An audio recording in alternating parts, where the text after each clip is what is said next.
Welcome to 13 Cubed. In this special episode, we are interviewing Andrew Rathbun. That's a name that should be familiar to you because there was a guest episode on the channel covering eventtranscript.db, which you probably have watched, and if you haven't, you totally should check that episode out. So he did that, and we have him back on the channel this time to talk about some exciting new documentation that he has written covering Eric Zimmerman tools. So, Andrew, welcome. Thank you. And here's my cat that you'll probably see a lot of throughout this session here. All good. Thank you for having me. Absolutely.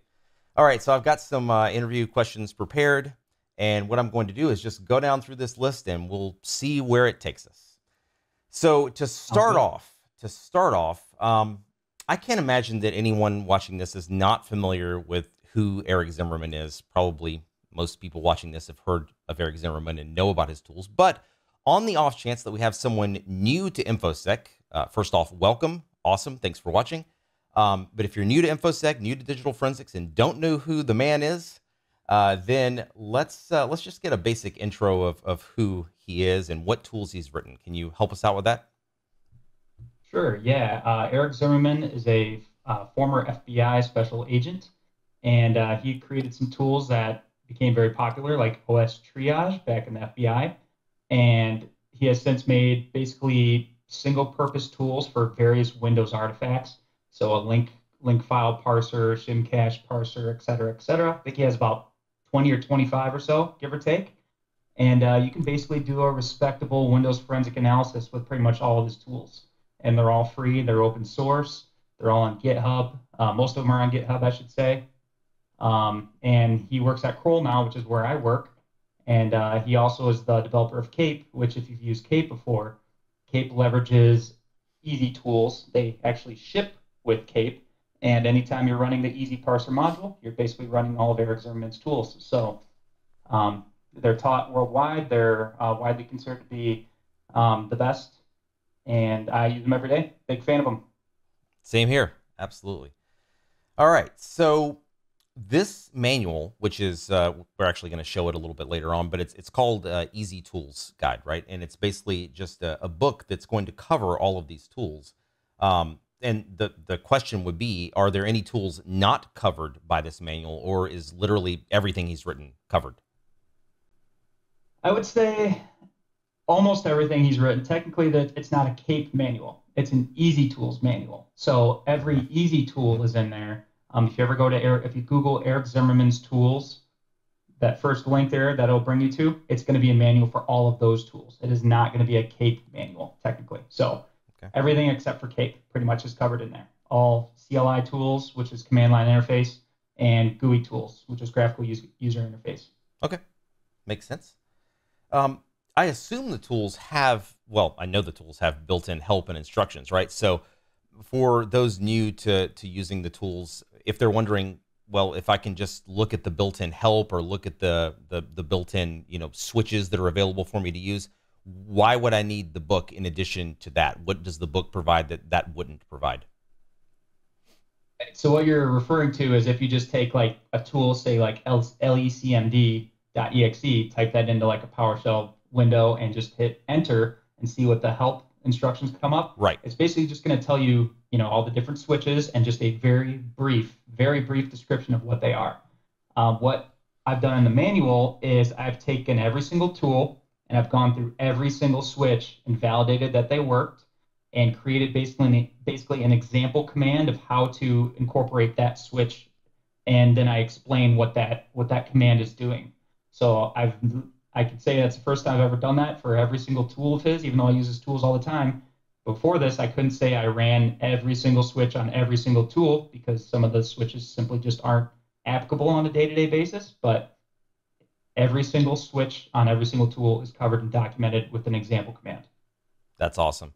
Yeah, and I know what you mean. Like with MFT ECMD, which I use all the time, I had a need to parse $I30 from a system the other day, and I had no idea until I just happened to run the tool that it now parses $I30, right? I just happened to run it, and I was like, oh, wait, that's available. Like, how do I use that? And of course, the manuals cover all that. So that's awesome.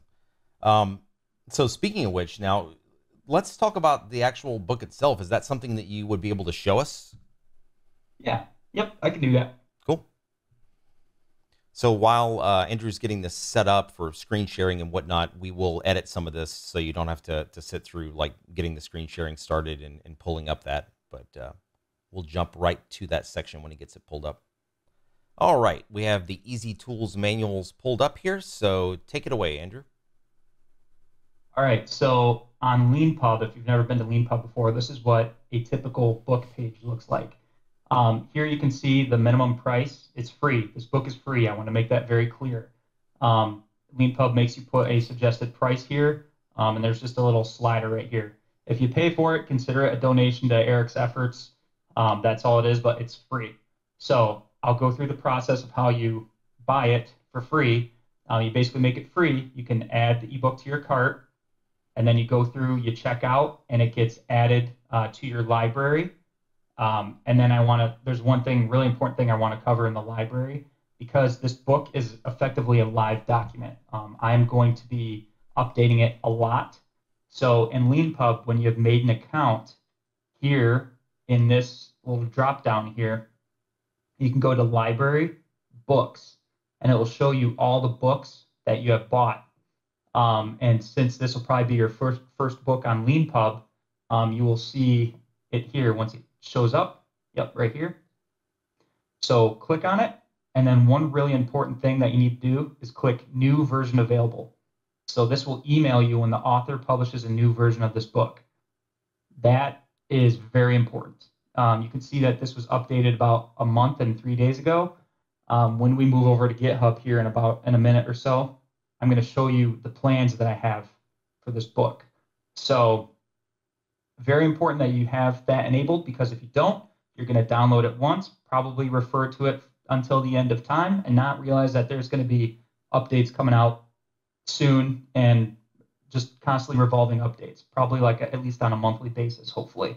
At some point, it'll slow down because it'll be feature complete, but if someone notices a spelling error, grammatical error, or just has a feature request, we'll work as quick as possible to get that implemented, and you're going to want that update. So have that check box there, and I believe there's a section at the beginning of the book that covers that entirely. But from here, you can go PDF or an EPUB. We're going to download the PDF, and we'll quick take a walk through this book. I unapologetically use Directory Opus here, so if you have any questions as to what you're seeing right here, it's Directory Opus. So here are my downloads. We will go to Easy Tools Manuals. And here you'll be able to see on the left side all the different chapters. So just a basic intro, talk about some common switches amongst all the tools, a little primer on PowerShell versus the command prompt, and then we have a section divider. So all of the easy tools here that are CLI tools, so command line tools, are from Amcache parser to WXTCMD. And then we have a section divider for the GUI tools, and that covers all from Easy Viewer all the way to the Xways Forensics Installation Manager. And then just a little notice about errata. So if you find any issues, this is where you report it. And there's just a nice clickable link there. But each tool, if you just click here, you can kind of see a high overview. They're all going to have an introduction, talk about the switches, some command examples. So like an intro, I try to cover law enforcement use cases, private sector use cases, just because those are probably the two main types of people using each of these tools, or all these tools. Switches, I basically run the jlecmd.exe and paste the output there, the help output, but then we go more in depth as to what each of these switches mean, and then an example, as I talked about earlier. And so you see that for every single command line tool.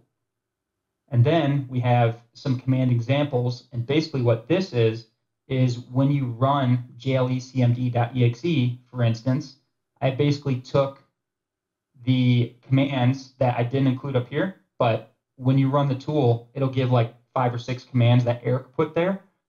I took those and basically translated them. So this one's parsing a single jump list and viewing the results within the console. And it's this command right here.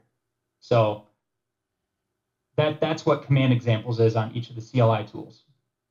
Now the output, I tried to include, so if a tool has, obviously outputs to the console, CSV output, HTML output, JSON output.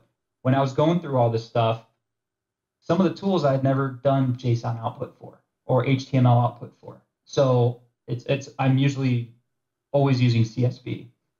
So I figured other people probably had that same experience. So I wanted to include, hey, this is what CSV looks like. This is what JSON output's going to look like. And then I believe HTML, this is what HTML output looks like with this tool. So I tried to do that for most tools. I think there's a few I missed, and that's probably one of my to-dos is to fill that out. But I knew JLECMD was one that I hit all of those on. Sample output. This was just basically me doing a command here, which you can see on the top. This is JLECMD running against the directory. And this is a good point to bring up too. I tried to use DFIR artifact museum artifacts because that's a GitHub repo that I run that stores samples of Windows artifacts. And so you could literally clone this repo to your computer and then just follow this path here, Windows jump list, Win10, APT simulator VM, and then you could repeat this output. So I tried to use that repo as much as possible, just so people can like self-validate and also find errors too. If maybe I copied something wrong, or I just felt there's probably more training value that way. Yeah, that's perfect. So, makes sense. And then the key takeaways, I tried not to make this like a forensic course, so to speak, but kind of like just hey, the last modifier is the timestamp you're going to care about with jump list. Is kind of what we're covering here. And kind of rinse and repeat for each of the different artifacts. For something like RECMD, which covers the registry where there's so many different artifacts, I don't even remember what I did for that chapter, but for some of these simpler tools, JLECMD, you're going to want to look at that last modified, just as an example. And then for references, this is pretty much boilerplate for every single tool. You're going to have the associated GitHub repos. So like for this particular tool, there's the C# library for jump list parsing and for OLE compound files. And then there's the wrapper, the JLECMD command line wrapper for those two libraries that Eric has for this, that encompasses this particular tool. And then any of the blog posts from Eric Zimmerman's binary foray blog post, or blog spot, I should say, they were all linked here. And then, oh, hey, here's an error. I got to remove this. If anyone did a blog post in the community, I would include that here. So, hey, after this video, I'll remove this and push out a new version. And then if you want to download JLECMD, here's a link to it. That's where you can get all of his tools.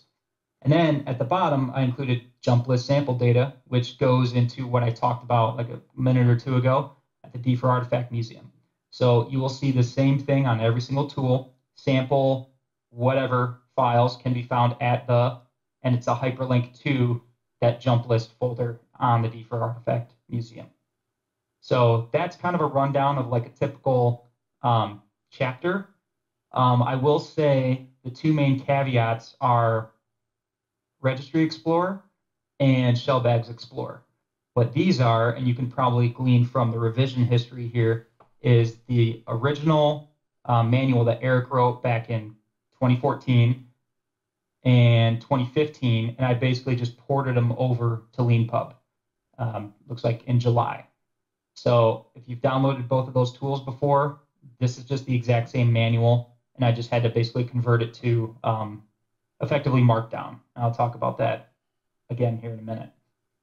So that's kind of the rundown of Easy Tools manuals. Right now it's at about 390 pages, and it probably won't get too much more than that. I can't imagine it'll ever hit 500, but then again, who knows? A year from now, I could look back at this video and we could be way past that. But very open to anyone's suggestions. If you find any errors, I guess I should probably cover how to do that. Going back to our browser here. So this is an open source book. It's a free book, and it's also open source.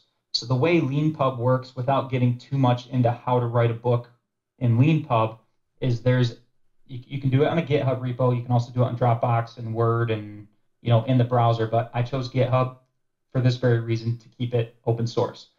So the manuscript folder is going to have each of the different chapters here. And so the order of the chapters is going to be book.txt. So when I tell LeanPub to parse this GitHub repo, it's going to put together the PDF and the EPUB files of these chapters in this particular order. So going back to the manuscript here, let's say, actually we'll run through this right now. JLECMD. Okay, we found an error down at the bottom because I forgot to remove, community blog post goes here or whatever it was. So what we'll do is we will go and remove that. Because I own this repo, I can just edit this file. But if you're anyone else, you're going to want to fork this repo, make your changes, and then do a pull request. But for the purposes of this video, we will go down to the bottom, and we will just remove that because I don't need that header anymore, that subheader, and I don't need the text below it. So we'll go remove errant subheading. We'll call it subheading. And I committed the changes. And so now we can see, if we look at this particular, right here, you can see this was removed. These 4 lines were removed. So next time I parse this out, and I'll figure out this Unicode issue here. Next time I parse this out and push out a new version on LeanPub, it's going to basically reprocess the GitHub repo and then output it to that PDF and EPUB file that I was just showing you. That's so really simple cool. as that. If you find a spelling error, either create an issue on GitHub or fork the repo, make the changes, and do a pull request, and I'll approve it, and then it'll go out with the next version. Now, another reason why you want to enable that new version available button is because here's some of the things that I'm planning for this book. The guides for SQL ECMD, EVTX ECMD, and RECMD, there's a guide and a template file in each of those repos. I'm going to transpose those, just the guide files, into this book because I'll just slap it into each of those respective chapters so people don't have to go on GitHub to go find how do I create a map for SQL ECMD? How do I create a map for EVTX ECMD? How do I create a batch file for RECMD? So that's one of the things I'm going to do. And I could be a little bit more verbose in a book than I can a flat text file, which is what they are. They're effectively just a flat text file, .map or .reb file extension. I have some plans to reorganize the introduction chapter, and then someone asked me a question the other day about EVTX ECMD. Why does it show that time went backwards message? So as people ask these questions, especially on the Digital Forensics Discord server, it gives me an idea as to what to implement into each particular chapter that covers each respective tool that someone is asking about. So this book is going to constantly evolve as people have questions and as things come up, or as Eric adds features, or you name it. So make sure you enable that new version available on your LeanPub library so you get an email whenever I hit that publish new version button on LeanPub. So. Perfect. Yeah, I need to do that myself. I didn't actually have that checked, so that's pretty cool. I ended up, I sent it to, I have a Kindle Paperwhite, so I actually sent it to my Kindle, and I use that as a reference guide for it, so I can just pick up the Kindle and look up something, which is really cool. But yeah, awesome. Works out very well.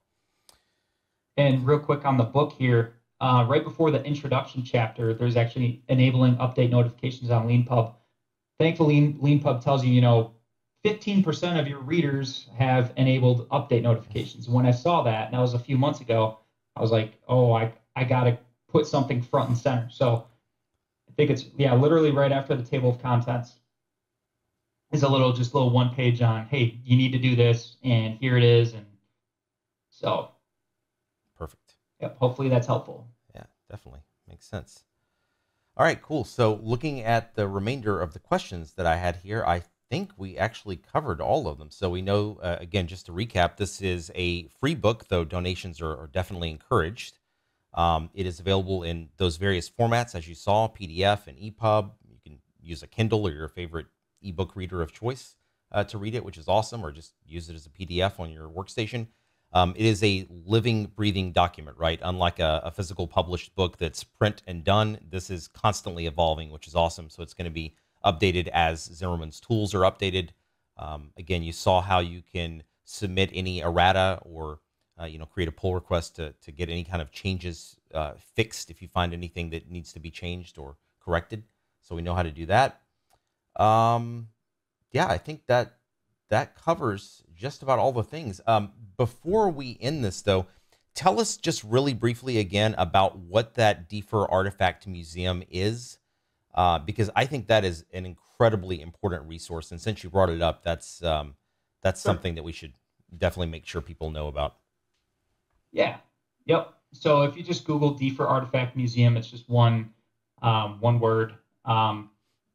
Currently, it has Android, Linux, Windows, Windows Phone, iOS, Mac OS folders, but really Windows is the most fleshed out one just because that's kind of my wheelhouse. iOS and Android, I got to go through Josh Hickman's images, and I think I have, the first round of Android 7 through 12 artifacts on there. So I've Android 7 through 12 covered on there. I don't think I've gotten around to iOS yet. Open source project, right? People who are big into Linux, big into Mac OS, if they have any sample artifacts from VMs that they have, please throw them up here, do a pull request, or just send them to me and I'll put them up there. But basically, I just want this to be it's basically be a museum. So, Shimcache, perfect example. One of your videos that you covered where you talk about how much it's changed over time. Ideally, I would love to have a registry hive from, Windows 7, Windows 8, Windows 10, probably from Windows 10, 1507, 1809, 21H2, just all throughout, and just have it be there just in case anyone needed to, I'm seeing in Windows 10, 1809 Shimcache, and I'm trying to, I want to look at some sample data to kind of validate what I'm seeing on a case. I want this to be that resource. So that's kind of like the high level overview of what the DFIR Artifact Museum is. Again, mostly fleshed out with Windows artifacts, by far the most mature version or section on the site or on this repo. Android would be next. Linux, I think, is pretty much empty. iOS is pretty much empty. Same with Mac OS. So, and Windows Phone too. I put that there because I was waiting for Heather Mahalik to provide some images, and I'm sure she has Windows Phone on there. So once I get that from her, then we'll get more of the mobile stuff filled out. But without further ado, we'll get into Windows. I tried to separate it by high level artifact. So Amcache, AppCompat cache, link files, jump lists. And some of these I sourced from myself. Others I got from like Eric and actually attribution is very important. So let's go to the front on the bottom. And you can see I got, the Android images from Josh Hickman. Belkasoft allowed me to use their one of their CTF images, the insider threat one. Eric told me to take all of the artifacts that were sitting on his repos and his test folders. I got permission from James Smith, the case of the stolen Szechuan sauce, and then Maxim Suhanov. Hopefully I said that correctly. I got his permission for using the samples that are on his GitHub repos. So a lot of those are transposed into the DFIR Artifact Museum just for convenience and with proper attribution given. But they're there for you to, you just want to test out LECMD, and then you just need some link files. Go to link, and there's a ton of different folders here. So, if you want a Windows 10 one, a Windows Server 2003, Windows 7, Windows 8.1, I don't think that format has changed so much over the years. But you could go compare yourself. What a Server 2012 one is compared to Windows Vista, is compared to Windows 10, is compared to Windows 11. So if you're not familiar with GitHub, if you see this Win11/Rathbun VM, what that means is that's the only subfolder in that folder. Whereas if you go Win10, well, you're going to see a bunch of different files, and that's kind of not what I was looking for. But some artifacts I did like Windows 10, and then I got one from like the stolen Szechuan case, one from like the Belkasoft CTF, Ah, okay. one from a VM that I put together, and Hmm. one from like APT Simulator VM, which is another one I put together. So some of them are like that. So it's like you can look at a Windows 10, you know, Amcache from like 4 different cases or 4 different images. Um, and I think there's real value in that, Absolutely. personally. Yeah, So huge value. I would definitely encourage you watching this to take a look at this. I'll put a link to this in the description as well, and everything else we've talked about here. So it's an amazing resource. Yeah, so I think that wraps this up. If people want to get in touch with you, Andrew, where can they find you online? I would say probably the Digital Forensics Discord server is probably the easiest way to get a hold of me. LinkedIn, Twitter is probably the next best. And then, yeah, I'd say if you can't find me there, then something's wrong. Send help. Gotcha. And last thing, I promise, the Digital Forensics Discord server. Someone watching this doesn't know what that is, or they're interested in joining. What would they do to get started there? Yeah, so I think if you just search Digital Forensics Discord server, it should, in anyone who has posted a link to that is probably going to be me because like 3 years ago, I put on Reddit, on every single forum, um, a link to that server. So again, if you search Digital Forensics Discord server, looks like it's right there, top result. The beginner's guide to the Digital Forensics Discord server. That's something that I wrote on about DFIR. That's now about 3-ish years old, but it's still relevant. A couple GIFs in there, of course, because I don't know how to write a blog post without a GIF. A couple blog posts or a couple GIFs on there to show you how to use Discord and just how to work around the server. Um, so really, the 2 ways actually they can do it is by Googling for it and hitting one of the invite links, or you can send a blank email to digitalforensicsdiscord@gmail.com. That is a alternate email I have for myself with a vacation message that just basically shoots back an invite to it. So, Ah, perfect. don't write anything there that you want anyone to read because no one's going to read it. I literally pretty much just delete everything. It's just meant to shoot back that invite to the server. So Awesome. And we'll put a link to this about dfir.com article there in the video description as well. So, all right, perfect. Well, thank you very much, Andrew. I'm sure we'll have you on the channel again, whether it be for a future guest episode or whether it be for another interview showing us something else cool. So, again, thanks for your time and really appreciate you joining.